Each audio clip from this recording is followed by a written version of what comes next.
Welcome back to cricket inside SK guys. Asia கப்போட squad announce பண்ணிட்டாங்க. Indian டீமோடது BCCI கிட்டேருந்து வந்துடுச்சு. இல்லை என்ன பார்க்கணும், சஞ்சு சாம்சன்லாம் எடுத்திருக்காங்க. பட் நம்ம எக்ஸ்பெக்ட் பண்ண ஸ்ரேயஸ் ஐயரை வந்து எடுக்கவே இல்லை. ஏன் அவங்க ஸ்ரேயஸ் ஐயர், ருத்ராஜ் கைக்வாடில் அவங்க அந்த மாதிரி பிளேஸை வந்து எப்போவுமே அவாய்ட் பண்ணுறாங்கன்னு தெரியல. ஸ்ரேயஸ் ஐயர் வந்து மேபி அவருக்கு இன்னும் வெயிட் பண்ணணும்னு நினைக்கிறாங்களான்னு என்னென்னு தெரியல. அவர் எல்லாமே பர்ஃபார்ம் பண்ணிட்டாரு. பஞ்சாப் கப்படிக்கு ஆல்மோஸ்ட் வச்சுட்டாரு. கேப்டன்சியும் பண்ணியிருக்காரு. நம்பர் 4 வந்து நிறையா ரன் ஸ்கோர் பண்ணியிருக்காரு ஸ்ரேயஸ் ஐயர். கேப்டன்சியும் நல்லா பண்ணுவார்னு தெரியும். இதெல்லாம் இருந்துமே அவங்க வந்து ஸ்ரேயஸ் ஐயர் எடுக்காமல் இருந்திருக்காங்க. என்ன ரீசனாக இருக்கும்னு தெரியல. ஸ்ரேயஸ் ஐயர் நல்ல பிளேயர் நம்ம எல்லாருக்குமே தெரியும். மிடில் ஆர்டர்லையும் ஆடுவார், கேப்டன்சியும் பண்ணுவார். பட் ஒரு நல்ல விஷயம் என்னென்னா, சஞ்சு சாம்சனை ஃபைனலே எடுத்திருக்காங்க ஏஷியா கப் ஸ்குவாடில். அண்ட் சீனியர் பிளேயர்ஸ்னு பார்த்தா ஹார்திக் பாண்டியா, பும்ரா இந்த மாதிரி பிளேயர்ஸ் இருக்காங்க. அண்ட் ஷமி இல்லை, மேபி இன்ஜுரி கன்சர்ன்ஸாக இருக்கலாம். சிராஜ் இல்லை, பிகாஸ் ஆஃப் ஒர்க் லோடாக இருக்கலாம். அண்டு ருத்ராஜ் கைக்வாடு அவர் அவ்வளோதான், இதுக்கு மேலே டீமுக்கு வர மாதிரி தெரியல.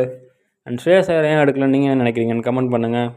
சில பேர் என்னென்னா KKR team coach Gambhir, so அவர் என்னென்னா எல்லாமே கேகேஆர் பிளேயர்ஸ் எடுத்திருக்காரு. அண்ட் அதுக்கேற்ற மாதிரி இந்த ஸ்குவாடை பார்த்தா குல்தீப் யாதவ், வருண் சக்கரவர்த்தி அண்ட் இன்னும் சில பிளேயர்ஸ் லைக் ரிங்கு சிங் இந்த மாதிரி பிளேயர்ஸ்லாம் கேகேஆர் வந்து ஆடின பிளேயர்ஸ் தான். அண்ட் இந்த மாதிரி பிளேயர்ஸ்லாம் இருக்கிறதுனால. அண்ட் சிவம் தூபே எப்படி வந்தாருன்னு தெரியல.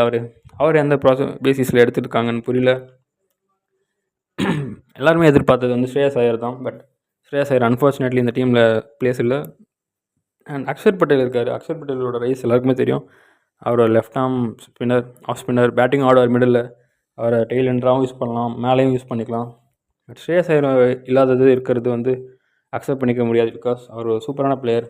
அவர் நிறைய ரன் ஸ்கோர் பண்ணியிருக்காரு. ஓடி ஃபார்மேட்டாக இருந்தால் கூட பரவாயில்ல. பட் T20ன்னு வரப்போ அவங்க அட்லீஸ்ட் எடுத்துருந்துருக்கணும். பட் அவங்க எடுக்கல.